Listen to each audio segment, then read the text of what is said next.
Good morning. ಸರಿ. Okay, so ಹೆಚ್ಚಾಗಿ ಮಾತಾಡಲಿಕ್ಕೆ ಹೋಗಲ್ಲ, ಬಟ್ ನಾನು ಮಾತಾಡೋಷ್ಟು ತಮಗೆ ಮನ ಮುಟ್ಟೋಂಗೆ ಮಾತಾಡ್ತೀನಿ. ಮೊದಲನೇದಾಗಿ ವೇದಿಕೆಯ ಮೇಲಿರೋ ಎಲ್ಲ ಗಣ್ಯರಿಗೆ ನನ್ನ ನಮಸ್ಕಾರಗಳು, ಮತ್ತು ನನ್ನ ಎಲ್ಲ ಯುವ ಮಿತ್ರರಿಗೆ ನಾನು ಹೃತ್ಪೂರ್ವಕವಾಗಿ ನನ್ನ ನಮಸ್ಕಾರಗಳು ಹೇಳಲಿಕ್ಕೆ ಬಯಸ್ತೀನಿ. ಭಾಳ ಒಂದು ಸಂತೋಷ ದಿನ ನನಗೆ. ಯಾಕೆ ಅಂತ ಹೇಳಿದರೆ, ನನಗೆ ಎಲ್ಲರಿಗಿಂತ ಮಾತಾಡಲಿಕ್ಕೆ ಜಾಸ್ತಿ ಇಷ್ಟ ಆಗೋದು ಅಂತ ಹೇಳಿದರೆ ಈ ಯಂಗ್ಸ್ಟರ್ಸಿಗೆ ಜಾಸ್ತಿ ಇಷ್ಟ. ಯಾಕೆ ಅಂತ ಹೇಳಿದರೆ, ಆಲ್ಮೋಸ್ಟ್ ಒಂದು 6-7 ಇಯರ್ಸ್ ಬ್ಯಾಕ್ ನಾನು ಕೂಡ ತಮ್ಮ ಥರನೇ ಇಂಥ ಒಂದು ಕಾಲೇಜಲ್ಲಿ ಒಂದು ಸೀಟಲ್ಲಿ ಒಂದು ವಿದ್ಯಾರ್ಥಿ ಥರ ಕೂತಿದ್ದೆ. ವಿದ್ಯಾರ್ಥಿಯಾಗಿ ಕೂತಿರುವಾಗ ಇಲ್ಲಿರೋ ಪ್ರತಿಯೊಬ್ಬರೂ, ಇಲ್ಲಿರೋ ಪ್ರತಿ ಹುಡುಗನಿಗೂ ಮತ್ತು ಇಲ್ಲಿರೋ ಪ್ರತಿ ಹುಡುಗಿಗೂ ಒಂದು ಕನಸಿರುತ್ತೆ, ಒಂದು ಡ್ರೀಮ್ ಇರುತ್ತೆ, ಒಂದು ಆಸ್ಪಿರೇಷನ್ ಇರುತ್ತೆ, ಒಂದು ಆಂಬಿಷನ್ ಇರುತ್ತೆ. ನಾನೇನೋ ಒಂದು ಮಾಡಬೇಕು, ನಾನೇನೋ ಒಂದು ಸಾಧನೆ ಮಾಡಬೇಕು, ಒಂದು ಗುರಿನ ಮುಟ್ಟಬೇಕು, ನನಗೆ ಒಂದು ಛಲ ಇರುತ್ತೆ. ಮತ್ತು ನಾನು ಬೆಳಿಬೇಕು ಲೈಫಲ್ಲಿ. ಒಂದು 10 ಜನ ನಾನು ನೋಡಬೇಕು, ನಮ್ಮೂರಿಗೆ ಹೋದಾಗ ಒಂದು 100 ಜನ ನನ್ನ ಬಗ್ಗೆ ಮಾತಾಡಬೇಕು, ನಾನು ಒಂದು ಸಾಧನೆ ಮಾಡಬೇಕು, ಒಂದು ಗೌರ್ಮೆಂಟ್ ಕಾರಲ್ಲಿ ಹೋಗ್ಬೇಕು, ಅದ್ರ ಮೇಲೆ ಒಂದು ಸೈರನ್ ಇರಬೇಕು, ಅಥವಾ ಏನೋ ಒಂದು ಆಗಬೇಕು ಅಂತ ಹೇಳಿ ಪ್ರತಿಯೊಬ್ಬರಿಗೂ ಒಂದು ಗುರಿ ಇದೆಯಾ ಇಲ್ವಾ? ಇದೆ ತಾನೇ, ಪ್ರತಿಯೊಬ್ಬರಿಗೂ ಇದೆ. ಯಾಕೆಂದರೆ ಈ ಭೂಮಿ ಮೇಲೆ ಹುಟ್ಟಿದ್ದು ಪ್ರತಿಯೊಬ್ಬರಿಗೂ ನಾನು ಏನೋ ಒಂದು ಸಾಧನೆ ಮಾಡಬೇಕು ಅಂತ ಇದ್ದೇ ಇರುತ್ತೆ. ಅಂತೂ ಇಲ್ಲದೇ ಇರೋರು ಒಬ್ಬರು ಇರಲ್ಲ. ಅದೇನೋ ಒಂದು ಮಾಡಬೇಕು ಅಂತ ಹೇಳಿದರೆ ನಮಗೆ ಒಂದು ವಿಷನ್ ಇರಬೇಕು. ಪ್ರತಿಯೊಬ್ಬರಿಗೂ ಒಂದು ವಿಷನ್ ಇದೆ. ನಾನು ಇದೊಂದು ಮಾಡಬೇಕು, ಇಂಥದ್ದು ಆಗ್ತೀನಿ. ಇಲ್ಲಿ ಕೂತಿರೋರಿಗೆ ಪ್ರತಿಯೊಬ್ಬರಿಗೂ ಕನಸಿದೆ. ನಾನು ಸ್ಕೂಲು ಕಾಲೇಜಲ್ಲಿ ಕೂತಿರೋ ಟೈಮಲ್ಲಿ ಯಾವಾಗಲೂ ನೋಡ್ತಿದ್ದೆ, ಇಂಥದ್ದೊಂದು ದೊಡ್ಡ ಅಧಿಕಾರಿ ಆದರೆ ಹೇಗಿರ್ಬೋದು. ಅಂದರೆ ನನಗೆ ಒಂದು ಬ್ಯಾಕ್ಗ್ರೌಂಡ್ ಇದೆ. ಏನು ಅಂತ ಹೇಳಿದರೆ, ನಮ್ಮ ತಂದೆ 1981 PSI ಆಗಿ ಸೆಲೆಕ್ಟ್ ಆಗ್ತಾರೆ. ಓಕೆ, ಪೊಲೀಸ್ ಸಬ್ ಇನ್ಸ್ಪೆಕ್ಟರ್ ಆಗಿ. ಅವರು ಸಬ್ ಇನ್ಸ್ಪೆಕ್ಟರ್ ಆಗಿ ಸೆಲೆಕ್ಟ್ ಆಗಿ 37 ಇಯರ್ಸ್ ಸರ್ವಿಸ್ ಮಾಡ್ತಾರೆ. 37 ಇಯರ್ಸ್ ಸರ್ವಿಸ್ ಮಾಡಿದ ನಂತರ ಅರೌಂಡ್ 32 ಇಯರ್ಸ್ 33 ಇಯರ್ಸ್ ಸರ್ವಿಸ್ ಆದಮೇಲೆ ನನಗೆ ಬಹುಶಃ ಒಂದು 20 ಇಯರ್ಸ್ ವಯಸ್ಸಿರುವಾಗ ಅವರು SP ರ್ಯಾಂಕಿಗೆ ಹೋಗ್ತಾರೆ. 20 ಅಲ್ಲ, ಮೇ ಬಿ 25 ಇರ್ಬೋದು, ಇಲ್ಲ 23 ಇರ್ಬೋದು, SP ಆಗಿ ನೇಮಕ ಆಗ್ತಾರೆ. ಸೊ ಆ ಟೈಮಲ್ಲಿ ನನಗೆ ಈ ಸರ್ವಿಸ್ ಬಗ್ಗೆ ಎಲ್ಲ ಭಾಳ ಒಂದು ಕುತೂಹಲ ಸ್ಟಾರ್ಟ್ ಆಗುತ್ತೆ. ಆ ಟೈಮಲ್ಲಿ ಅವರು ಗಾಡಿಯಲ್ಲಿ ಹೋಗ್ತಿದ್ರು, ಇಷ್ಟು ಜನ ಇದ್ದರು, ಏನಿದು ಅಂತ ಹೇಳಿ ಇದಾಗುತ್ತೆ. But at the same time ಪ್ರತಿಯೊಂದು ಯುವಕನಿಗೂ ಆಸೆ ಏನಿರಬೇಕು, ನಾನು ನಮ್ಮ ತಂದೆಗಿಂತ ಮೇಲ್ಮಟ್ಟಕ್ಕೆ ಬೆಳಿಬೇಕು ಅಂತ ಒಂದು ಆಸೆ ಇರಬೇಕು. ಸೊ ನಾನೇನು ಅಂದ್ಕೊಂಡೆ ಅಂತ ಹೇಳಿದರೆ, ಆಯಿತು ನಮ್ಮ ತಂದೆ PSI ಆಗಿ ಸೇರಿದರೆ ನಾನು ಐನ ಯಾಕೆ ಆ ಕಡೆ ಇಟ್ಕೊಬೇಕು, ಈ ಕಡೆ ಹಾಕೋಣ ಅಂತ ಹೇಳಿ ಅಂದ್ಕೊಂಡು IPS ಆಗ್ತೀನಿ ಅಂತ ಹೇಳಿ ಅಂದ್ಕೊಂಡೆ. ಆಗ್ತೀನಿ ಅನ್ನೋದು ಇಂಪಾರ್ಟೆಂಟ್ ಅಲ್ಲ, ಅದು ಆಗಲಿಕ್ಕೆ ನಾನು ಏನು ಕಷ್ಟಪಡಬೇಕು ಅನ್ನೋದು ಇಂಪಾರ್ಟೆಂಟು. ಯಾಕೆಂದರೆ ಪ್ರತಿ ವರ್ಷ UPSC ಅನ್ನೋ ಎಕ್ಸಾಮಿಗೆ ಆಲ್ ಓವರ್ ಇಂಡಿಯಾ ಬರೀತಾರೆ. ಕಾಶ್ಮೀರಿಂದ ಕನ್ಯಾಕುಮಾರಿವರೆಗೂ, ಈ ಕಡೆ ಅಹಮದಾಬಾದಿಂದ ಈ ಕಡೆ ಅರುಣಾಚಲ್ವರೆಗೂ. Okay, north south east west of the country. Every year almost 15 lakh students world's toughest exam ಅಂತ ಹೇಳ್ತಾರೆ. ಯಾಕೆ ಟಫೆಸ್ಟ್ ಅಂತ ಹೇಳ್ತಾರೆ? 0.00001% ಆಫ್ ದ ಪೀಪಲ್ ಓನ್ಲಿ ಆಯಿತಾ ಗೆಟ್ ಸೆಲೆಕ್ಟೆಡ್ ಇಂಟು IAS ಅಥವಾ IPS. ಸೊ ಕೇಂದ್ರ ಸರ್ಕಾರದಿಂದ 20 ಇಂದ 24 ಸರ್ವಿಸಸ್ಗೆ ಆಯ್ಕೆ ಆಗುತ್ತೆ. IAS, IPS, Indian foreign service, forest service, revenue service, customs, income tax, ಮತ್ತು Indian accounts and audit service, Indian trade service, ಇಂಥ 20 ಆಡ್ ಸರ್ವಿಸಸ್ ಇದೆ. ಈ ಸರ್ವಿಸಸ್ಗೆ ಒಂದೇ ಎಕ್ಸಾಮ್ ಇರೋದು. ಸೊ 15 ಲಕ್ಷ ಜನ ಈ ಥರ ಕೂತ್ಕೊಂಡಿರೋರೆಲ್ಲರೂ ಡಿಗ್ರಿ ಮುಗಿಸಿ, ಅದಕ್ಕೆ ಎಲಿಜಿಬಿಲಿಟಿ ಇರೋದು ಒಂದು ಡಿಗ್ರಿ ಆಗಿರಬೇಕು ಅಂತ ಹೇಳಿ ಫ್ರಮ್ ಅ ರೆಕಗ್ನೈಸ್ಡ್ ಯೂನಿವರ್ಸಿಟಿ ಮುಗಿಸಿ ಬರೀತಾರೆ ಎಕ್ಸಾಮ್. 15 lakh ಸ್ಟೂಡೆಂಟ್ಸಲ್ಲಿ ಪ್ರತಿ ವರ್ಷ IAS ಆಗೋದು 180 ಜನ, IPS ಆಗೋದು 150 ಜನ, ಇಷ್ಟು ಜನ ಆಗ್ತಾರೆ ಅಷ್ಟೇ. So the level of competition is phenomenal. Okay, ಇಲ್ಲಿ ಇಲ್ಲಿ ನಿಮ್ಮ ಕ್ಲಾಸಲ್ಲಿ ಫಸ್ಟ್ ರ್ಯಾಂಕ್ ಬರೋದು ಎಷ್ಟು ಕಷ್ಟ ಅಂತ ಹೇಳಿ ನಿಮಗೆ ಗೊತ್ತಿರುತ್ತೆ. ದೇಶದಲ್ಲಿ ಫಸ್ಟ್ ರ್ಯಾಂಕ್ ಬರೋದು ಎಷ್ಟು ಕಷ್ಟ ಅನ್ನೋದು ಒಂದ್ಸಲಿ ಆಲೋಚನೆ ಮಾಡಿ. ಆ್ಯಂಡ್ ನಿಮ್ಮ ಥರ ಲಕ್ಷಾಂತರ ಜನ ಮಕ್ಕಳು, and it's a multiplying effect. ಈ ವರ್ಷ 15 ಲಕ್ಷ ಜನ ಅಪ್ಲೈ ಮಾಡ್ತಾರೆ ಅಂತ ಹೇಳಿದರೆ 1,000 ಜನ ಸೆಲೆಕ್ಟ್ ಆಗ್ತಾರೆ. ಸೊ 14,99,000 ಪೀಪಲ್ ಮತ್ತೆ ನೆಕ್ಸ್ಟ್ ವರ್ಷ ಬರೀತಾರೆ. ಓಕೆ, ಜನರಲ್ ಮೆರಿಟ್ ಸ್ಟೂಡೆಂಟ್ಸ್ಗೆ 6 ಅಟೆಂಪ್ಟ್ ಇರುತ್ತೆ up to the age of 32. ಮತ್ತು OBC ಮಕ್ಕಳಿಗೆ 35 ಇಯರ್ಸ್ ಆ್ಯಂಡ್ 9 ಅಟೆಂಪ್ಟ್ಸ್. ಮತ್ತು if you belong to SC or ST category ನಿಮಗೆ 37 ಇಯರ್ಸ್ವರೆಗೂ ಬರೀಲಿಕ್ಕೆ ಅವಕಾಶ ಇರುತ್ತೆ. ಮತ್ತು ನಿಮಗೆ ಡಿಸಬಿಲಿಟಿ ಇದ್ದರೆ PWD ಅಂತ ಹೇಳ್ತಾರಲ್ಲ, ಪರ್ಸನ್ ವಿತ್ ಡಿಸಬಿಲಿಟೀಸು, ಕ್ಲಾಸ್ 1 to 4 ಅಂತ ಹೇಳ್ತಾರೆ, ಅವ್ರಿಗೂ ಬರೀಲಿಕ್ಕೆ ಅವಕಾಶ ಇದೆ. ಸೊ ಈ ಎಲ್ಲ ಅವಕಾಶ ಇರೋದ್ರಿಂದ you should definitely ensure that you make the most out of this situation. Okay, so ಅಂಥದ್ದಿರುತ್ತೆ. So all over India people ಡೆಲ್ಲಿಯಲ್ಲಿ ಹೋಗ್ತಾರೆ. ನೀವು ಡೆಲ್ಲಿಯಲ್ಲಿ ಹೋಗಿ ನೋಡಿದರೆ ಈ ರಾಜೇಂದ್ರ ನಗರ ಅಂತ ಬರುತ್ತೆ, ಮತ್ತು ಮುಖರ್ಜಿ ನಗರ ಅಂತ ಒಂದೆರಡು ಏರಿಯಾಸ್ ಬರುತ್ತೆ. ಆ ಏರಿಯಾಲಿ ಬರೀ ಕಾಂಪಿಟೇಟಿವ್ ಎಕ್ಸಾಮ್ ಓದೋವಂಥ ಮಕ್ಕಳೇ ಇರ್ತಾರೆ. ಎಲ್ಲಿ ನೋಡಿದ್ರೆ ಒಂದು 10x10 ರೂಮಲ್ಲಿ ಒಂದು 6 ಜನ 5 ಜನ ಕೂತ್ಕೊಂಡು ಓದ್ತಾ ಇರ್ತಾರೆ. ಅವ್ರದ್ದೇನು ಕೆಲಸ, ಬೆಳಿಗ್ಗೆ ಎದ್ದೋಳ್ತಾರೆ, ಓದಲಿಕ್ಕೆ ಸ್ಟಾರ್ಟ್ ಮಾಡ್ತಾರೆ, ಮಲ್ಕೊಂತಾರೆ, ಮತ್ತೆ ಎದ್ದು ಓದಲಿಕ್ಕೆ ಸ್ಟಾರ್ಟ್ ಮಾಡ್ತಾರೆ, ಮತ್ತೆ ಕೋಚಿಂಗ್ ಕ್ಲಾಸಿಗೆ ಹೋಗ್ತಾರೆ, ಒಂದು 5 hours ಕೋಚಿಂಗ್ ಕ್ಲಾಸ್ ಹೋಗ್ತಾರೆ. ಆ್ಯಂಡ್ ಇವ್ರು ಯಾರೂ ನಾನು ಹೇಳ್ತೀನಿ, ಈ ಎಕ್ಸಾಮ್ಗೆ ಓದೋದು 99% ಸ್ಟೂಡೆಂಟ್ಸು ಯಾರೂ ರಿಚ್ ಪೀಪಲ್ ಏನಲ್ಲ. ಓಕೆ, ಎಲ್ಲ ಮಧ್ಯಮ ವರ್ಗದವರು ಅಥವಾ ಮಧ್ಯಮ ವರ್ಗದಿಂದ ಕೆಳಗಡೆ ಇರೋರು. ಎಷ್ಟೊಂದು ಜನ ಸಕ್ಸಸ್ ಸ್ಟೋರೀಸು, ಎಷ್ಟು ಜನ 12th ಫೇಲ್ ಮೂವಿ ನೋಡಿದ್ದೀರಾ? Okay, it is a true story. Sir ಇವಾಗ IG ಆಗಿದ್ದಾರೆ, ಆ 12th ಫೇಲ್ ಮೂವಿಯಲ್ಲಿ ಹೆಂಗೆ ಇರ್ತಾರೆ ಆಯಿತಾ, ಎಲ್ಲಿ ಮಧ್ಯಪ್ರದೇಶ ಅಥವಾ ಆ ಚಂಬಲಿಂದ ಬಂದಿದ್ದು. ಸೊ ಅಂಥ ಜಾಗದಿಂದ ಬಂದು ಓದ್ತಾರೆ. ಇಲ್ಲೇ ಎಷ್ಟೊಂದು ಜನ ಸಣ್ಣ ಪುಟ್ಟ ಊರು, ಸಣ್ಣ ಪುಟ್ಟ ಜಿಲ್ಲೆಯಿಂದ ಬಂದು ಓದ್ತಾರೆ. ನಾನು ನಿಮಗೆ ಒಂದು ಎಕ್ಸಾಂಪಲ್ ಕೊಡ್ತೀನಿ. ನಾನು ಓದೋ ಟೈಮಲ್ಲಿ ಸೂರ್ಯ ಅಂತ ಒಂದು ಹುಡುಗ ಇದ್ದ. ನಾನು UPSC ಕೋಚಿಂಗ್ ಹೋಗಿದ್ದು ಚೆನ್ನೈಯಲ್ಲಿ, ನಾನು ಡೆಲ್ಲಿಗೆ ಹೋಗಲಿಲ್ಲ. ಸೊ ಆ ಸಮಯದಲ್ಲಿ ಸೂರ್ಯ ಅಂತಿದ್ದ. ಅವನಿಗೆ ಇಂಗ್ಲೀಷ್ ಕೂಡ ಬರ್ತಿರ್ಲಿಲ್ಲ. ಅವನು ತಮಿಳ್ ಮೀಡಿಯಮಲ್ಲಿ ಓದ. ತಮಿಳ್ ಮೀಡಿಯಮಲ್ಲಿ ಓದಿ ತಮಿಳ್ ಲಿಟ್ರೇಚರ್ ಅಂತ ಒಂದು ಆಪ್ಷನಲ್ ಪೇಪರ್ ಇದೆ. ತಮಿಳ್ ಲಿಟ್ರೇಚರ್ ಆಪ್ಷನಲ್ ಪೇಪರ್ ಬರೆದು ಅವನು ಇಂಗ್ಲೀಷ್ ಹೆಂಗೆ ಗೊತ್ತಾ ಕಲಿತಾ ಇದ್ದಿದ್ದು. ಡೈಲಿ ಹಿಂದೂ ನ್ಯೂಸ್ ಪೇಪರ್ ನೋಡಿದರೆ ಎಲ್ಲರೂ ಆಯಿತು, ಯಾವುದೇ ನ್ಯೂಸ್ ಪೇಪರ್ ನೋಡಿರಿ, ಅವನು ಇಂಗ್ಲೀಷ್ ಕಲಿಬೇಕು ಅಂತ ಹೇಳಿದರೆ ಓದ್ತಾ ಇದ್ದ ಜೋರಾಗಿ ಇಂಗ್ಲೀಷ್. ಒಂದು ಕನ್ನಡಿ ಮುಂದೆ ನಿಂತ್ಕೊಂಡು ಓದಿ ಓದಿ ಓದಿ ಓದಿ ಕಲಿತಿದ್ದ. ಸೊ ಅವನಿಗೆ ಆ ಥರ ಚಲಾಯಿತು. ಅವನು ಇವತ್ತು ಗಡ್ಚಿರೋಲಿಯಲ್ಲಿ SDM ಇದ್ದಾನೆ. ಅಂದರೆ ಅವನು IAS ಆಗಿ SDM ಇದ್ದಾನೆ. ಅವನ ಊರಲ್ಲಿ ಅವನೇ ಫಸ್ಟ್ ಇದ್ದ. ಅವನು ಎಷ್ಟು ಬಡದಿಂದ ಬಂದಿದ್ದ ಅಂತ ಹೇಳಿದರೆ, ಅವ್ರ ಮನೇಲಿ IAS ಅಂದರೆ ಏನೋ ಅಂತ ಅವ್ರ ಪೇರೆಂಟ್ಸ್ಗೆ ಗೊತ್ತೇ ಇರಲಿಲ್ಲ. ಆ ಥರ ಇದ್ದ ಹುಡುಗ. ಸೊ ಅವ್ನಿಗೆ ಮಾಡ್ಲಿಕ್ಕಾದಂದರೆ ನಿಮಗೆ ಮಾಡ್ಬೋದು. ಅದು ಇನ್ನೊಂದು ಬೇಡ ಎಕ್ಸಾಂಪಲ್ ಕೊಡ್ತೀನಿ. ನಾನು ಬ್ಯಾಚ್ಮೇಟ್ ಇದ್ದಾನೆ, ಗಿರೀಶ್ ಕಲಗೊಂಡ್ ಅಂತ ಹೇಳಿ. ಓಕೆ, ಈ ದಿನಕ್ಕೂ ನಾನು ನೆನೆಸ್ತೀನಿ. ನಾವು ಸೆಲೆಕ್ಟ್ ಆದಮೇಲೆ ಅವ್ನ ಮನೆಗೆ ಹೋಗಿದ್ದೆ. ಅವ್ನು ಬಿಜಾಪುರಲ್ಲಿ ನಾಗ್ತಾಣ್ ಅಂತ ಒಂದು ಜಾಗ ಇದೆ. ಎಷ್ಟು ಜನಕ್ಕೆ ಗೊತ್ತಿದೆಯೋ ಇಲ್ಲ ನನಗೆ ಗೊತ್ತಿಲ್ಲ, ಬಟ್ ನಾಗ್ತಾನ್ ಅಂತ ಒಂದು ಜಾಗ ಇದೆ. ನಾಗ್ತಾನಲ್ಲಿ ಒಂದು ಚಿಕ್ಕ ಮನೆ ಇದೆ ಊರಿನ ಕೊನೆಯಲ್ಲಿ. ಅವ್ರ ಮನೆಗೆ ಹೋದಾಗ ನಾನು ನೋಡಿದೆ, ನಾವು ಎಲ್ಲಿಂದ ಬಂದಿದ್ದೀವಪ್ಪ, ಈ ಮನೆ ಹೆಂಗಿದೆ ಅಂತ ಹೇಳಿ. ಬರೀ ಒಂಥರ ಚಿಕ್ಕ ಮನೆ ಮತ್ತು ಒಂಥರ ಶೆಡ್ ಟೈಪ್ ಇತ್ತು. ಅಲ್ಲಿ 8 ಜನ ಮನೆಯಲ್ಲೇ ಇದ್ದರು. ಅವನಿಗೂ ಸಹ ಇಂಗ್ಲೀಷ್ ಬರೋಂಗಿಲ್ಲ. ಬಟ್ ಅವ್ನು ಇಂಗ್ಲೀಷ್ ಕಲಿತು ಎಕ್ಸಾಮ್ ಬರೆದು ಇಂಗ್ಲೀಷಲ್ಲಿ ಪಾಸಾಗಿ IRTS ಅಲ್ಲಿ ಸೆಲೆಕ್ಟ್ ಆಗಿ ಅವನೀಗ ಮೈಸೂರಲ್ಲಿ ಪೋಸ್ಟೆಡ್ ಇದ್ದಾನೆ. ಸೊ ನಾನು ಏನು ಹೇಳಲಿಕ್ಕೆ ಬಯಸ್ತೀನಿ ಅಂತ ಹೇಳಿದ್ರೆ, ನೀವು ಇಲ್ಲಿ ಯಾರು ಕೂತಿದ್ದೀರಲ್ಲ, ನಂದು ಏನು ವೀಕ್ನೆಸ್ ಇದೆ ಅಂತ ನಿಮಗೆ ಅನಿಸುತ್ತೆ ಅಲ್ಲ. ನಾನು ಬಡ್ತಿಂದ ಬಂದಿರ್ಬೋದು, ನಮ್ಮ ಮನೇಲಿ ಹಣ ಇಲ್ಲದೆ ಇರ್ಬೋದು, ನನಗೆ ಇಂಗ್ಲೀಷ್ ಬರದೇ ಇರ್ಬೋದು, ಬೇರೆಯವನು ಭಾಳ ಸಕ್ಕತ್ತಾಗಿ ಇಂಗ್ಲೀಷ್ ಮಾತಾಡ್ತಾನೆ ಅಂತ ಅನ್ಕೊಬೋದು ನೀವು. ಅದು ಯಾವುದೂ ಎಕ್ಸಾಮ್ಗೆ ಲಿಮಿಟೇಷನ್ ಇಲ್ಲ. ಲಿಮಿಟೇಷನ್ ಏನಿದೆ ಗೊತ್ತಾ ಎಕ್ಸಾಮಿಗೆ?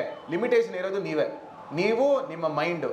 ಬರೀ ನನ್ನ ಈ ಎಕ್ಸಾಮ್ಗೆ ಅಂತ ಅಲ್ಲ, ಬರೀ UPSC ಬರೆದ್ರೇ ನಾನು ದೊಡ್ಡ ವ್ಯಕ್ತಿ ಆಗ್ತೀನಿ ಅನ್ನೋದನ್ನು ಸುಳ್ಳು. ಓಕೆ, ನೀವು ಏನಾರ ಮಾಡ್ಬೋದು ಲೈಫಲ್ಲಿ. ಈಗ ಪ್ರತ್ಯೇಕವಾಗಿ ನೀವು ನೋಡ್ತೀರಾ, ಆಂಟ್ರಪ್ರೆನ್ಯೂರ್ಶಿಪ್ ಅನ್ನೋದು ಎಲ್ಲರಿಗೂ ಗೊತ್ತಿರುತ್ತೆ. So many people are revolutionising Indian industry. Okay, ನೀವು ನೋಡಿದರೆ ಎಷ್ಟು ಜನಕ್ಕೆ ಗ್ರೋ ಅಂತ ಒಂದು ಅಪ್ಲಿಕೇಶನ್ ಗೊತ್ತು ನೋಡಿ, ಎಷ್ಟೊಂದು ಜನ. So it's very good, I am so happy. Okay, Groww is a finance app. Okay, ಆ ಫೈನಾನ್ಸ್ ಆ್ಯಪಲ್ಲಿ people shares, debentures, mutual funds ಇಂಥದ್ದೆಲ್ಲ ಪರ್ಚೇಸ್ ಮಾಡಿ you can do trading in stocks. About 2 years back, Grow application was non-existent in the Indian market. But today, it is the leading application. ಹೆಂಗೆ ಆಯಿತು? ಯಾರೋ ಈ ಥರ ಕೂತ್ಕೊಂಡಿರೋ ಮಕ್ಕಳು ಆಲೋಚನೆ ಮಾಡಿದ್ದಾರೆ. ಒಂದು 5 years ಬ್ಯಾಕ್ ನಮ್ಮ ಮನೇಲಿ ಕೂತ್ಕೊಂಡು ಝೊಮ್ಯಾಟೊ ಓಪನ್ ಮಾಡಿಬಿಟ್ಟು ಒಂದು ಫುಡ್ ಆರ್ಡರ್ ಮಾಡಿದರೆ 25 minutesಲ್ಲಿ ನಮ್ಮ ಮನೆಗೆ ಬಂದು ತಲುಪುತ್ತೆ, and at free of cost with discount of 40% ಅಂತ ಹೇಳಿ ಯಾರನ್ನು ಅಂದ್ಕೊಳ್ಳಿಕ್ಕೆ ಸಾಧ್ಯ ಆಯಿತಾ? ಇರಲಿಲ್ಲ. ಬಟ್ ಇವತ್ತು ಅದು ಆಗ್ತಾ ಇದೆ. ಯಾಕೆ ಅಂತ ಹೇಳಿದರೆ, ಒಂದು ಐಡಿಯಾ ಇದೆ, ಐಡಿಯಾ ಪ್ರಕಾರ ನೀವು ಮಾಡಿದ್ದೀರಾ. ಸೊ ಎನಿವೇ, ನೀವು ಲೈಫಲ್ಲಿ ಏನೇ ಮಾಡಬೇಕು ಅಂತ ಹೇಳಿದ್ರೂ you should always think beyond your weakness. ನಾನು ಶಾಲೆಯಲ್ಲಿ ಸೂಪರಾಗಿ ಓದಿದಂಥ ಸ್ಟೂಡೆಂಟ್ ಏನೂ ಅಲ್ಲ. ನಾನು ಚೆನ್ನಾಗಿ ಓದಲಿಕ್ಕೆ ಸ್ಟಾರ್ಟ್ ಮಾಡಿದ್ದು ಬರೀ ನಾನು ಡಿಗ್ರಿಗೆ ಲಾ ಓದಲಿಕ್ಕೆ ಸ್ಟಾರ್ಟ್ ಮಾಡಿದ್ಮೇಲೆ. ಅದಕ್ಕೆ ಮುಂಚೆ ನಂದು 10th standard ಪರ್ಸೆಂಟೇಜ್ ಇದ್ದು 78%. ಮತ್ತು ನಾನು ಈ 12th standard ಅಂತ ಹೇಳ್ತಾರೆ ISC ಸಿಲೆಬಸಲ್ಲಿ ಓದಿದ್ದು ನಾನು ಬ್ಯಾಂಗ್ಳೂರಲ್ಲಿ. ಆ ಟೈಮಲ್ಲಿ ನನಗೆ 85 ಸಮಥಿಂಗ್ ಪರ್ಸೆಂಟೇಜ್. ಓನ್ಲಿ ನಾನು ಲಾ ಮಾಡಿದಾಗ ನನಗೆ ಭಾಳ ಇಷ್ಟಪಟ್ಟು ಓದಿದೆ. ನನಗೆ ಸ್ಕೂಲ್ ಟೈಮಲ್ಲಿ ಸೈನ್ಸ್ ಆ್ಯಂಡ್ ಮ್ಯಾಥ್ಸ್ ಭಾಳ ಕಷ್ಟ ಆಯಿತು, ಮತ್ತು ನನಗೆ ಭಾಳ ಇಷ್ಟನೂ ಆಗ್ತಿರ್ಲಿಲ್ಲ ಅದು. ಸೊ ನಾನು ಅದನ್ನು ಚೆನ್ನಾಗಿ ಓದ್ತಾ ಇರಲಿಲ್ಲ. ಸೊ ಅದಕ್ಕೆ ನಾನು ಆ ಟೈಮಲ್ಲಿ ಹಿಸ್ಟ್ರಿ, ಜಾಗ್ರಫಿ, ಸೊಸೈಟಿನೆಲ್ಲ ಭಾಳ ಇಷ್ಟಪಟ್ಟು ಓದ್ತಾ ಇದ್ದೆ. ಆ ಟೈಮಲ್ಲಿ ಎಲ್ಲ ಟೀಚರ್ಸ್ ನನಗೆ ಹೇಳ್ತಾಯಿದ್ರು, ಈ ಸೈನ್ಸ್ ಮ್ಯಾಥ್ಸ್ ಎಲ್ಲ ಓದಿಲ್ಲ ಅಂದರೆ ಜೀವನದಲ್ಲಿ ಮುಂದೆ ಬರೋಕ್ಕಾಗಲ್ಲ ಅಂತ ಹೇಳಿ. ಆ ಟೈಮಲ್ಲಿ ನಾನು ಅವ್ರಿಗೆ ಹೇಳಿದೆ ಬರ್ತೀನಿ ಅಂತ ಹೇಳಿ. ಆಮೇಲೆ 11th and 12th ಕಾಮರ್ಸ್ ತೊಗೊಂಡೆ. ಕಾಮರ್ಸ್ ತೊಗೊಂಡಾಗ ಎಲ್ಲರೂ MBA ಮಾಡಬೇಕು ಮಾಡಿಲ್ಲ ಅಂತ ಹೇಳಿದರೆ ಮತ್ತೆ ಜೀವನದಲ್ಲಿ ಮುಂದೆ ಬರೋಕ್ಕಾಗಲ್ಲ ಅಂತ ಹೇಳಿ ನಾನು ಹೇಳಿ ಆಯಿತು ನೋಡ್ಕೊಳ್ಳೋಣ ಅಂತ ಹೇಳಿ. ಆಮೇಲೆ ನಾನು ಕಾಮರ್ಸ್ನ ಬಿಟ್ಟು ಲಾ ಮಾಡಿದೆ. So it was a BA LLB integrated 5-year law course and specialised in economics. ನನ್ನ ಲೈಫಲ್ಲಿ ಫಸ್ಟ್ ಟೈಮು ನಾನೇನು ಓದಬೇಕು ಅಂತ ಡಿಸೈಡ್ ಮಾಡಿ ತೊಗೊಂಡಿದ್ದು ಲಾ, ಆಯಿತಾ. ಸೊ ನೀವೇನು ಮಾಡಬೇಕು ಅಂತ ಹೇಳಿದರೆ, so my advice to is, ಏನೇ ಡಿಸಿಷನ್ ತೊಗೊತೀರಾ ನೀವು ಲೈಫಲ್ಲಿ, you should take ownership of the decision. ಒಂದು ಡಿಸಿಷನ್ ತೊಗೊತೀರಾ, ಹೌದು ನಾ ಮಾಡಿದ್ದು ಇದು ಡಿಸಿಷನ್ನು, ಈ ಡಿಸಿಷನ್ ಕರೆಕ್ಟ್ ಇದೆ, ಈ ಡಿಸಿಷನ್ ನಂದು ಜವಾಬ್ದಾರಿ, ನಾ ಬೇರೆ ಯಾರಿಗೂ ಬ್ಲೇಮ್ ಮಾಡಲ್ಲ ಅಂತ ನೀವು ಮಾಡಬೇಕು. ಸೊ ದಟ್ಸ್ ವಾಟ್ ಅದು ನಂದು ಇನ್ನೇಟ್ ಕ್ವಾಲಿಟಿ ಇದೆ. ಸೊ ನಾನು ತೊಗೊಂಡೆ. ಸೊ ನಾನು ಸಕ್ಕತ್ತಾಗಿ ಓದಿದೆ ಲಾನ. ಸೊ ನಮ್ಮದು ಬ್ಯಾಂಗ್ಳೂರ್ ಯೂನಿವರ್ಸಿಟಿಯಲ್ಲಿ ಯೂನಿವರ್ಸಿಟಿ ಲಾ ಕಾಲೇಜ್ ಇದೆ. ಯೂನಿವರ್ಸಿಟಿಗೆ ನನಗೆ 5 ಗೋಲ್ಡ್ ಮೆಡಲ್ಸ್ ಬಂತು. ಆನಂತರ ನಾ ಗೋಲ್ಡ್ ಮೆಡಲಿಸ್ಟ್ ಆದ ಅದರಲ್ಲಿ. ಓಕೆ. ಸೊ ಅದಾದಮೇಲೆ ನನಗೆ ಏನನ್ನಿಸ್ತು ಅಂತ ಹೇಳಿದರೆ UPSC ಓದಬೇಕು ಅಂತ ಹೇಳಿ ಆ ಟೈಮಲ್ಲಿ ಮತ್ತೆ ನನ್ನಲ್ಲಿ ಒಂದು ಕನಸು ಬಂತು. ಕನಸು ಬಂದಮೇಲೆ 2018ಗೆ ನಮ್ಮ ತಂದೆ ರಿಟೈರ್ ಆಗ್ತಾಯಿದ್ರು. ಸೊ ನಾನು ಆ ಟೈಮಲ್ಲಿ 2016 ಪ್ರಿಪ್ರೇಷನ್ ಸ್ಟಾರ್ಟ್ ಮಾಡಿದೆ. 2016 ಫಸ್ಟ್ ಅಟೆಂಪ್ಟ್ ಬರೆದೆ. 2016 ಫಸ್ಟ್ ಅಟೆಂಪ್ಟ್ ಬಂದಾಗ ಎಕ್ಸಾಮಲ್ಲಿ 3 ಹಂತ ಇರುತ್ತೆ, ಪ್ರಿಲಿಮ್ಸ್, ಮೇನ್ಸ್ ಮತ್ತು ಇಂಟರ್ವ್ಯೂ ಅಂತ ಹೇಳಿ. ಪ್ರಿಲಿಮ್ಸಿಗೆ 15 lakh ಪೀಪಲ್ ಬರೀತಾರೆ. 15 lakh ಪೀಪಲಲ್ಲಿ ಮೇನ್ಸ್ಗೆ ಸೆಲೆಕ್ಟ್ ಆಗೋರು ಅರೌಂಡ್ 10,000 to 12,000 ಪೀಪಲ್. ಸೊ ಎಷ್ಟು ಜನಕ್ಕೆ ಮ್ಯಾಥ್ಸಲ್ಲಿ ಚೆನ್ನಾಗಿ ಬರುತ್ತೆ ಈ ರೇಷೋ ಪ್ರಪೋರ್ಷನ್ನ ನೀವು ಮಾಡ್ಕೊಳ್ಳಿ. So around I guess 1% or 10% what ever ಅವ್ರು ಬರ್ತಾರೆ. ಈಗಲೂ ನನಗೆ ಮ್ಯಾಥ್ಸ್ ಸರಿ ಬರಲ್ಲ, ಸೊ ನಾನು ಅದ್ರ ಬಗ್ಗೆ ತಲೆ ಕೆಡಿಸ್ಕೊಳಂಗಿಲ್ಲ. So anyway, so 1% or 10% select ಆಗ್ತಾರೆ. ಆ 1%ಅಲ್ಲಿ ಮೇನ್ಸ್ಗೆ ಸೆಲೆಕ್ಟ್ ಆಗೋದ್ರಲ್ಲಿ ನೆಕ್ಸ್ಟ್ ಸ್ಟೇಜ್ ಇಂಟರ್ವ್ಯೂ ಬರುತ್ತೆ. ಇಂಟರ್ವ್ಯೂ ಅಲ್ಲಿ 1:3 ಪ್ರತಿಯೊಂದು ಸೀಟ್ UPSC ಕೊಡೋದಕ್ಕೆ 3 ಮೆಂಬರ್ಸ್ ಸೆಲೆಕ್ಟ್ ಆಗ್ತಾರೆ ಇಂಟರ್ವ್ಯೂಗೆ. So around 3,000 people get selected. 3,000 ಪೀಪಲಲ್ಲಿ 1,000 ಪೀಪಲ್ ಗೆಟ್ ಅ ರ್ಯಾಂಕ್. ಆ 1,000 ಪೀಪಲಲ್ಲಿ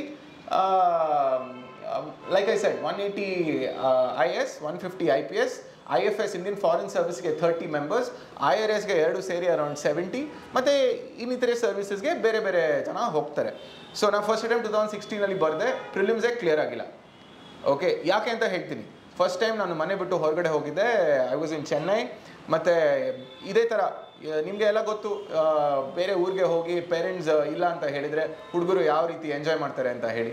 ಸೊ ಆ ಥರ ಎಲ್ಲ ನಾ ಏನಕ್ಕೆ ಈ ಥರ ಹೇಳ್ತಿದ್ದೀನಿ ನಿಮಗೆ ಓಪನ್ ಆಗಿ ಅಂತ ಹೇಳಿದರೆ, ನಾ ಭಾಳ ಟೈಮು ನಾವು ಓದುವಾಗ ನೋಡಿದ್ದೀನಿ, ಎಲ್ಲರೂ ಬಂದು ಮಾತಾಡ್ತಾರೆ, ಬಂದು ಮಾತಾಡಿ ಫುಲ್ ಜ್ಞಾನ ಥರ ಕೊಡ್ತಾರೆ. ಜ್ಞಾನ ಥರ ಕೊಟ್ಟರೆ ನಮಗೆ ಏನೂ ಅರ್ಥ ಆಗೋಂಗಿಲ್ಲ. ಆಮೇಲೆ ಹಿಂದೆ ಕೂತ್ಕೊಂಡು ಅನ್ಕೊಂತೀವಿ, ಬರೀ ಮಾತಾಡ್ತಿದ್ದಾರೆ ಅಪ್ಪ ಇವರು, ಸುಮ್ಮನೆ ಏನೋ ಅರ್ಥ ಮಾಡೋಂಗಿಲ್ಲ, ಏನೋ ಹೇಳಬೇಕು ಅಂತ ಹೇಳಿ ಸಕ್ಕತ್ತಾಗಿ ಮಾತಾಡಿ ಹೋಗ್ತಾರೆ ಅಂತೇಳಿ. ಬಟ್ ನಾ ಹೇಳೋದು ಆ್ಯಕ್ಚುಲ್ ಎಕ್ಸ್ಪೀರಿಯನ್ಸ್. ಸೊ ಎಲ್ಲ ಫ್ರೆಂಡ್ಸ್ ಇತ್ತು, ನಮ್ಮ ಹತ್ರ ಮನೆ ಇತ್ತು, ಡೈಲಿ ಸುತ್ತಾಡ್ತಿದ್ವಿ, ಹೊಸ ಊರಲ್ಲಿ ಇದ್ವಿ. So first attempt because I didn't study I fail. ಆ ಟೈಮಲ್ಲಿ ಓದಿದ್ರೆ ಐ ವುಡ್ ಹ್ಯಾವ್ ಪಾಸ್. ಆ ವರ್ಷ ಪೇಪರ್ ಕೂಡ ಭಾಳ ಈಸಿ ಇತ್ತು, ನಾನು ಆಮೇಲೆ ನೋಡಿದೆ ಅದನ್ನು. ಮತ್ತು 2017 ಸೆಕೆಂಡ್ ಅಟೆಂಪ್ಟ್ ಬರೆದೆ. ಆ ಟೈಮಲ್ಲಿ ಹೆಂಗೆ ಓದಬೇಕು ಅಂತ ಹೇಳಿ ಯೋಚನೆ ಮಾಡಲಿಕ್ಕೆ ಸ್ಟಾರ್ಟ್ ಮಾಡಿದೆ. So which brings me to the reason why I wrote a book. ನಾನು 2 ಪುಸ್ತಕ ಬರೆದಿದ್ದೀನಿ. ಆವಾಗಲೇ 1 ಪುಸ್ತಕ ಅಂತ ಹೇಳಿದರು, ಬಟ್ ಆ್ಯಕ್ಚುಲಿ ನಾನು 2 ಪುಸ್ತಕ ಬರೆದಿದ್ದೀನಿ. ಸೊ ನಾನು ಪುಸ್ತಕ ಬರೆದಿದ್ದ ಕಾರಣ ನಾನು ಸೆಕೆಂಡ್ ಅಟೆಂಪ್ಟ್ಲಿ ಓದೋಕ್ಕೆ ಸ್ಟಾರ್ಟ್ ಮಾಡಿದ್ಮೇಲೆ ಇಷ್ಟೊಂದು ಜನ ಮಕ್ಕಳು ಬರ್ತಾರೆ ಕೋಚಿಂಗ್ಗೆ. ಇಷ್ಟು ಜನ ಮಕ್ಕಳಿರ್ತಾರೆ ಅಂದ್ಕೊಳ್ಳಿ ಒಂದು ಕ್ಲಾಸಲ್ಲಿ. ಇಂಥದ್ದು 10 ಬ್ಯಾಚ್ ಇರುತ್ತೆ. ಟೀಚರ್ಸ್ ಇರೋದು ಇಷ್ಟೇ ಜನ. ಈ ಟೀಚರ್ಸ್ಗೂ ಮಕ್ಕಳನ್ನ ನೋಡಿ ಅದೇ ಕ್ವೆಶ್ಚನ್ ಬಂದು ಕೇಳ್ತಾರೆ, ma'am how to study this, ಹೆಂಗೆ ಓದೋದು UPSC, ಹೆಂಗೆ ಓದೋದು ಅಂತ ಕೇಳಿ ಅವ್ರಿಗೂ ಹೇಳಿ ಬೇಜಾರಾಗಿರುತ್ತೆ. ನಿಮಗೆ ಸರಿಯಾಗಿ ಅವ್ರು ಹೇಳಲ್ಲ. ಓಕೆ, ಕೋಚಿಂಗ್ ಇನ್ಸ್ಟಿಟ್ಯೂಟಲ್ಲಿ ಹಿಂಗೆ ಆಗುತ್ತೆ. ಅಂಥ ಟೈಮಲ್ಲಿ ಅವ್ರಿಗೆ ಕೇಳೋದನ್ನು ಮತ್ತು ಹೇಳೋದು, ಅಂಥ ಟೈಮಲ್ಲಿ you should pick a right guide, ಒಂದು ಫ್ರೆಂಡ್, ಒಂದು ಟೀಚರ್. ಅಂದರೆ ನಿಮಗಿಂತ ಒಂದು ಹಂತ ಮೇಲೆ ಇರೋರಿಗೆ ಇಟ್ಕೊಂಡು ಅವ್ರ ಜೊತೆ ಓದಿರ್ಬೇಕು. ಅಂಥವ್ರು ನನಗೆ ಸಿಕ್ಕಿದ್ರು. ಸೊ ಆ ಟೈಮಲ್ಲಿ ಚೆನ್ನಾಗಿ ಓದಲಿಕ್ಕೆ ಸ್ಟಾರ್ಟ್ ಮಾಡಿದೆ. ಬಟ್ ಆ ಟೈಮಲ್ಲಿ of course due to my lack of effort ಅಂತ ಹೇಳ್ತೀನಿ, ಬ್ಯಾಡ್ ಲಕ್ ಅಂತ ಹೇಳಲಿಕ್ಕೆ ಹೋಗಲ್ಲ. I tell you about luck. Hard work plus determination only makes luck. Okay, luck by itself, ಸುಮ್ಮನೆ ನಾನು ರೋಡಲ್ಲಿ ಹೋಗ್ತಿದ್ದೀನಿ, ನನಗೆ 10,000 rupees ರೋಡಲ್ಲಿ ಸಿಗುತ್ತೆ ಅಂದರೆ ಇಟ್ಸ್ ಇಂಪಾಸಿಬಲ್ ತಾನೇ. ಹಾರ್ಡ್ ವರ್ಕ್, ಡಿಟರ್ಮಿನೇಷನ್ 2 ಮೀಟ್ ಆಗಬೇಕು. ಮೀಟ್ ಆದರೆ ನಿಮಗೆ ಲಕ್ ಫ್ಯಾಕ್ಟರ್ ನಿಮಗೆ ಫೇವರ್ ಮಾಡುತ್ತೆ. So second attempt because of my lack of hard work ಅಂತ ಇಟ್ಕೊಳ್ಳಿ, I fail. Third attempt I worked hard, I knew how to study. ನಿಮಗೆ ಹೆಂಗೆ ಓದಬೇಕು ಅಂತ ಗೊತ್ತಿದ್ರೇ ನೀವು ಓದೋಕ್ಕೆ ಆಗೋದು. It is simple. ಈಗ ನೀವೆಲ್ಲ ಸೈನ್ಸ್ ಸ್ಟೂಡೆಂಟ್ಸಾ, ಏನು student? Arts student. Super, I like this crowd. ಆಯಿತಾ? So like I tell you something basic. ಒಬ್ಬನೇ ಇರುವಾಗ ಫಸ್ಟ್ ಟೈಮು ನಮ್ಮ ಮಮ್ಮಿಗೆ ಫೋನ್ ಮಾಡಿ, ಅಮ್ಮ ಒಂದು ಅನ್ನ ಹೆಂಗೆ ಮಾಡೋದು ಅಂತ ನಾನು ಕೇಳಿದೆ. ಓಕೆ, ನಿಮಗೆ ಮಾಡೋಕ್ಕೆ ಬರಬೇಕು ಅಲ್ಲ, ಇಷ್ಟು ಲೋಟ ನೀರಿಗೆ ಇಷ್ಟು ಲೋಟ ಅಕ್ಕಿ ಹಾಕಬೇಕು ಅಂತ ಹೇಳಿ ನಿಮಗೆ ಗೊತ್ತಿದ್ರೇ ಅನ್ನ ಸರಿಯಾಗಿ ಕುದಿಯೋದು. ಸೊ ನಿಮಗೆ ಅದು ಹೆಂಗೆ ಮಾಡಬೇಕು ಅಂತ ಗೊತ್ತಿದ್ರೆ ನೀವು ಈಸಿಯಾಗಿ ಮಾಡ್ತೀರಾ. ಓದೋದು ಕೂಡ ಎಕ್ಸಾಮಿಗೆ ಹಂಗೆ. You should know how to study. ಯಾಕೆ ಅಂತ ಹೇಳಿದರೆ so many subjects, history, geography, polity, society, economics, ಮತ್ತು international relations, current affairs, science and technology, ಮತ್ತು ಸುಮಾರಿದೆ. Okay, 4 papers. ಸೊ ಹೆಂಗೆ ಓದಬೇಕು ಅಂತ ಗೊತ್ತಿರಬೇಕು. ಸೊ ಥರ್ಡ್ ಅಟೆಂಪ್ಟಲ್ಲಿ I knew how to study, I knew what to do, ಹೆಂಗೆ ಓದಬೇಕು, ಹೆಂಗೆ ಪ್ರಾಕ್ಟೀಸ್ ಮಾಡಬೇಕು. So in third attempt in 1 shot I cleared the whole exam. So ಇಂಡಿಯಾಗೆ ನನಗೆ 224th ರ್ಯಾಂಕ್ ಬಂತು. ಸೊ 224th ರ್ಯಾಂಕ್ ಬಂದಮೇಲೆ ಓಕೆ ಭಾಳ ಸಂತೋಷ ಆಯಿತು. And I was very happy. ನಾನು ಮೊದಲನೇ ಆಯ್ಕೆ ಆಗಿದ್ದು IPS. ಓಕೆ, ನಾನು IPS ಆಗಬೇಕು ಅಂತಲೇ ಎಕ್ಸಾಮ್ ಬರ್ತಿದ್ದು. ನನಗೆ ಬೇರೆ ಯಾವ ಸರ್ವಿಸು ಆಗಬೇಕು ಅಂತ ಹೇಳಿ ಇಂಟ್ರೆಸ್ಟ್ ಇರಲಿಲ್ಲ. ಏನಕ್ಕೆ ಅಂತ ಒಂದು ಉದಾಹರಣೆ ಹೇಳ್ತೀನಿ, ನಿಮಗೆ ಎಲ್ಲ ಎಕ್ಸ್ಪೀರಿಯನ್ಸ್ ಆಗುತ್ತೋ ಇಲ್ಲ ಗೊತ್ತಿಲ್ಲ. ಈಗ ನೀವು ಮನೇಲಿ ಏನು ಅನ್ಕೊತೀರಾ, ಎಲ್ಲರಿಗಿಂತ your role model will be your father ಅಲ್ವಾ? ಅವರೇ ಅಪ್ಪ ಎಲ್ಲ ಮಾಡೋದು ಸ್ಟ್ರಾಂಗ್ ಮ್ಯಾನ್ ಅಂತ ಹೇಳಿ. ಬಟ್ ನಾನು ನೋಡ್ತಿದ್ದೆ ಹಿಂಗೆ ನಮ್ಮದು ಹೈರಾರ್ಕಿಯಲ್ ಸಿಸ್ಟಮ್ ಪೊಲೀಸ್ ಅಂದರೆ ಮೇಲೆ ಹೇಳ್ದವ್ರದ್ದು ಮಾತು ನಾವು ಕೆಳಗಡೆ ಇರೋರು ಕೇಳಬೇಕು. ಸೊ ನಾವೆಲ್ಲ ಹಿಂಗೆ ಊಟ ಮಾಡ್ತಿದ್ವಿ. ಊಟ ಮಾಡೋ ಟೈಮಲ್ಲಿ ಸಡನ್ನಾಗಿ ಒಂದು ಕಾಲ್ ಬರುತ್ತೆ. ಕಾಲ್ ಬರೋ ಟೈಮಲ್ಲಿ ಏನೋ ನಿಮ್ಮ ತಂದೆ ಹೆಸರು ಅಂತ ಹಿಂಗೆ ಎತ್ಕೊಂಡು ಫೋನ್ ಎತ್ತು ಮಾತಾಡಲಿಕ್ಕೆ ಹೊರಗಡೆ ಹೋಗ್ತಾರೆ. ಸೊ ನನಗೆ ಅವಾಗ ಆಲೋಚನೆ, ಯಾರಿದು ನಮ್ಮ ತಂದೆಗೆ ಎಬ್ಬರ್ಸೋಕ್ಕೆ ಆಗುತ್ತೆ ಊಟ ಮಾಡುವಾಗ ಅಂತ ಹೇಳಿ. ಸೊ ಆಮೇಲೆ ಹೇಳಿದ್ರೆ IPS ಅಂತ ಹೇಳಿದ್ರೆ ಭಾಳ ದೊಡ್ಡ ಆಫೀಸರು ಹಂಗೆ ಅಂತೇಳಿ. ನಾನು ಅನ್ಕಡೆ IPS ಆಗ್ತೀನಿ ಅಂತ ಹೇಳಿ. ಸೊ ಆ ನಿಟ್ಟಲ್ಲಿ ಐ ಸೆಡ್ ನಾನು IPS ಆಗಬೇಕು ಅಂತ ಹೇಳಿ. ನಾನು ಅದೇ ನೋಡೋಣ ಇದು ಯಾವುದು ದೊಡ್ಡದಿದೆ ಅಂತ ಹೇಳಿ. ಸೊ ಎನಿವೆ, ಸೊ ನಾನು IPS ಆಗಬೇಕು ಅಂತ ನನ್ನ ಗುರಿ ಇತ್ತು. ಆ್ಯಂಡ್ ಪ್ಲಸ್ ನೋಡಲಿಕ್ಕೆ ಸಕ್ಕದಾಗಿ ಕಾಣುತ್ತೆ. ಎಲ್ಲ ನೋಡಿದ್ರೆ ಯೂನಿಫಾರ್ಮ್ ಇರುತ್ತೆ, ಮತ್ತು ಇಷ್ಟು ಜನ ಇರ್ತಾರೆ. It's very nice. ಪ್ರತಿಯೊಬ್ಬರಿಗೂ ಒಂದು ಗೋಲ್ ಇರಬೇಕು. ಆ ಗೋಲ್ ಒಂದು ಆಕರ್ಷಣೆ ಇರಬೇಕು. ಈಗ ಒಂದು ಡಾಕ್ಟರ್ ಆದರೆ ನಿಮಗೆ ಒಂದು ಆಕರ್ಷಣೆ ಇರುತ್ತೆನಾ, ನಾವು ವೈಟ್ ಕೋಟ್ ಹಾಕ್ಬೋದು, ಸ್ಟೆಥೋಸ್ಕೋಪ್ ಹಾಕ್ಬೋದು, I can do surgery, I can save life ಅಂತ ಹೇಳಿ. ಮತ್ತು ಇದರಲ್ಲಿ ಎಷ್ಟೊಂದು ಜನ ಪ್ರಾಬ್ಲಿ ಹಿಸ್ಟಾರಿಯನ್ಸ್ ಆಗ್ಬೋದು, ಆರ್ಕಿಯಾಲಜಿಸ್ಟ್ ಎಲ್ಲ ಆಗ್ಬೋದು ಇದರಲ್ಲಿ.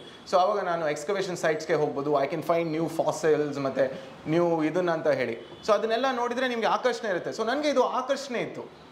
ಓಕೆ, ಸೊ ಹಾಗಿರೋದ್ರಿಂದ ನಾನು IPS ಆಗಬೇಕು ಅಂತ ಹೇಳಿ ಫಸ್ಟ್ ಪ್ರೆಫರೆನ್ಸ್ ಆಗ್ತೆ. ಆ್ಯಂಡ್ ಲಕ್ಕಿಲಿ ನನಗೆ ಕರ್ನಾಟಕಲ್ಲಿ ಇರೋ IPS ಸೆಲೆಕ್ಟ್ ಆದವ್ರಿಗೆ ನಾನೇ ಮೊದಲಿದ್ದೆ. So as a stroke of luck ಎಲ್ಲನೂ ಕೂಡಿ ಬಂತು. I got an opportunity to work in my own home state. ನಿಮಗೆ ಗೊತ್ತಿರೋದ್ರ ಪ್ರಕಾರ 66% of the people that get selected in this exam will work outside Karnataka. Okay, that is the ratio of the exam. ಎಲ್ಲ ಸ್ಟೇಟ್ಸ್ಗೂ it's all India service basically. So ನೀವು ಎಲ್ಲ ಬೇರೆ ರಾಜ್ಯಕ್ಕೆ ಇಲ್ಲಿ ಸೆಲೆಕ್ಟ್ ಆಗಿ ಬೇರೆ ರಾಜ್ಯಕ್ಕೆ ನಿಮಗೆ ಪೋಸ್ಟ್ ಆಗುತ್ತೆ. But I got posted to Karnataka. So ಎಷ್ಟು ಚೆನ್ನಾಗಿರುತ್ತೆ ಅಂತ ಹೇಳಿದರೆ, ಇಫ್ ಯು ವರ್ಕ್ ಹಾರ್ಡ್, ಅಂದರೆ ಎಲ್ಲ ಸ್ಟಾರ್ಸ್ ಎಲ್ಲ ಒಂದೇ ಸಲ ಮೀಟ್ ಆದರೆ you will work in your own home state. ಬೇರೆ ರಾಜ್ಯಕ್ಕೆ ಹೋದರೆ ಹೆಂಗಾಗುತ್ತೆ ಅಂತ ಹೇಳಿದರೆ, ನನಗೆ ಮನೇಲಿ ಮಾತಾಡೋದು ಕನ್ನಡ ಇರುತ್ತೆ, ಮತ್ತು ಯೋಚನೆ ಮಾಡೋದು ಕನ್ನಡ ಇರುತ್ತೆ. ಬಟ್ ಬೇರೆ ರಾಜ್ಯಕ್ಕೆ ಹೋದರೆ ಮಾತಾಡೋದು ಹಿಂದಿ ಇರುತ್ತೆ ಬಹುಶಃ, ಅಥವಾ ತಮಿಳ್ ಇರ್ಬೋದು, ಈ ಥರ ಆಗ್ಬೋದು, ರೈಟ್? ಸೊ ಹಂಗಿರೋದ್ರಿಂದ ಇಲ್ಲಿ ಸಿಕ್ತು. ಸೊ ನಾನೇನು ಹೇಳಲಿಕ್ಕೆ ಬಯಸ್ತೀನಿ ಅಂತ ಹೇಳಿದರೆ, whatever you want to do, you work hard, you can make it do. How to study exactly ನಾನು ನಿಮಗೆ ಇವಾಗ ಹೇಳಲಿಕ್ಕೆ ಇಂಪಾಸಿಬಲ್. ಯಾಕೆ ಅಂತ ಹೇಳಿದ್ರೆ, ನಾನು ಹೆಂಗೆ ಓದಲಿಕ್ಕೆ ಕಲ್ತಿದ್ದು 2 years ಆಯಿತು. ಆಲ್ಮೋಸ್ಟ್ 2 years ಅಂದರೆ 365ಗೆ 2 ಹಾಕಿದರೆ ಅರೌಂಡ್ 830 days ಆಯಿತು. ಕರೆಕ್ಟ್ ಇದೆಯಾ? 830 days ಇರ್ಬೋದೇನೋ, ಪರವಾಗಿಲ್ಲ ಬಿಡಿ. ಓಕೆ, ಸೊ ಇಷ್ಟು ದಿನ ಆಯಿತು. ಇಷ್ಟು ದಿನದ್ದು ಎಕ್ಸ್ಪೀರಿಯೆನ್ಸು ನಾನು ನಿಮಗೆ ಇನ್ನೊಂದು 15 minutesಲ್ಲಿ ಹೇಳಲಿಕ್ಕೆ ಸಾಧ್ಯ ಇಲ್ಲ. ಸೊ ಅದಕ್ಕೆ ನಾನು ಏನು ಮಾಡಿದೆ ಅಂತ ಹೇಳಿದರೆ, ಈ ಥರ ಭಾಳಷ್ಟು ಜನ ಮಕ್ಕಳು ನನ್ನ ಹತ್ರ ಬರ್ತಿದ್ರು, ಹೆಂಗೆ ಓದೋದು ಅಂತ ಕೇಳಿದ್ರು. So I made some YouTube videos, ಮತ್ತು ಹೆಂಗೆ ಓದೋದು, ಪ್ರತಿಯೊಂದು ಸಬ್ಜೆಕ್ಟು ಕನ್ನಡದಲ್ಲಿ ಹೆಂಗೆ ಓದೋದು ಅಂತ ಹೇಳಿ ನಾನು ಭಾಳಷ್ಟು ವೀಡಿಯೋಸ್ನ ಹಾಕಿದೆ ನೋಡಿ. But I tell you one more thing. ಈಗ ನಾನು ಎಕ್ಸಾಮ್ ಬರೆದು 6 years ಆಗಿದೆ. ಸೊ 6 yearsಲ್ಲಿ exam has constantly changed. So my advice, ಈಗ ಹಳೇದಿರ್ಬೋದು, ಈ ಮೇನ್ಸು ಮತ್ತು ಇಂಟರ್ವ್ಯೂಗೆ my advice will be perfectly useful. But ಪ್ರಿಲಿಮ್ಸಿಗೆ ನಾನು ಈಗ ಪ್ಯಾಟರ್ನ್ ಚೇಂಜ್ ಆದಂಗೆ, ಈಗ 10 ವರ್ಷದಿಂದ ಹೆಂಗೆ ಡಿಗ್ರಿ ಎಕ್ಸಾಮ್ ಬರೆದ್ರು, ಈಗ ಹೆಂಗೆ ಬರೆದ್ರು ಅಂತ ಕೇಳಿದರೆ ಹೇಳಲಿಕ್ಕೆ ಭಾಳ ಕಷ್ಟ ಆಗುತ್ತೆ. But at the same time basics ಏನಿದೆ ನಾನು ಪುಸ್ತಕದಲ್ಲಿ ಬರೆದಿದ್ದೀನಿ. ಸೊ 2 ಪುಸ್ತಕ ಬರೆದೆ. ಫಸ್ಟು ಒಂದು ಕನ್ನಡದಲ್ಲಿ ಬರೆದೆ. ಆ್ಯಕ್ಚುಲಿ ಇವರು ಬರೀ ಇಂಗ್ಲೀಷ್ ಬುಕ್ ಬಗ್ಗೆ ಹೇಳಿದರು, ಟಿಕೆಟ್ ಟು ಸಿವಿಲ್ ಸರ್ವಿಸಸ್ ಅಂತ ಹೇಳಿ. ಅದಕ್ಕಿಂತ ಮುಂಚೆ ಕನ್ನಡದಲ್ಲಿ ಬರೆದೆ ನಾನು. IAS IPS ಆಗುವುದು ಹೇಗೆ ಅಂತ ಹೇಳಿ ಬರೆದೆ. ಅದನ್ನು ಪ್ರೊಬೇಷನರ್ ದಕ್ಷಿಣ ಕನ್ನಡ ಜಿಲ್ಲೆಯಲ್ಲಿರುವಾಗ ನಾನು ಫ್ರೀ ಟೈಮ್ ಇದ್ದಾಗ ಬರೆದೆ. ಆ ಪುಸ್ತಕ ನನಗೆ ಎಕ್ಸ್ಪೀರಿಯನ್ಸ್ ಕಡಿಮೆ. V wrote a very small book, ಆಯಿತಾ. ನಂದು ಆಬ್ಜೆಕ್ಟಿವ್ ವೆರಿ ಸ್ಮಾಲ್, ಯಾವುದೂ ದೊಡ್ಡ ಥರ ಲೆಕ್ಚರಿಂಗ್ ಟೈಪ್ ಇಲ್ಲ ನಂದು. To the point. 70 pages book ಇದೆ, ಅದು ಅಷ್ಟೇ. 70 pages ಬುಕ್ಕಲ್ಲಿ ಹೆಂಗೆ ಪ್ರಿಪೇರ್ ಮಾಡಿದೆ, ಇಟ್ಸ್ ಅ ಸ್ಟಾರ್ಟ್, ಹೆಂಗೆ ಮಾಡ್ಬೋದು ಅಂತ ಹೇಳಿ ಬರೆದೆ. ಆ ಬುಕ್ಕು ಒಂದು 6000 ಕಾಪೀಸ್ ಇಲ್ಲ 5000+ ಕಾಪೀಸ್ ಎಲ್ಲ ಆಯಿತು. ಅದಾದಮೇಲೆ ಎಲ್ಲರೂ ಹೇಳಿದರು, ಈ ಮಹಾರಾಷ್ಟ್ರ ಅವರು ಮತ್ತು ಡೆಲ್ಲಿ ಅವರು ಹೇಳಿದರು, so let's write a book in English ಅಂತ ಹೇಳಿದರು.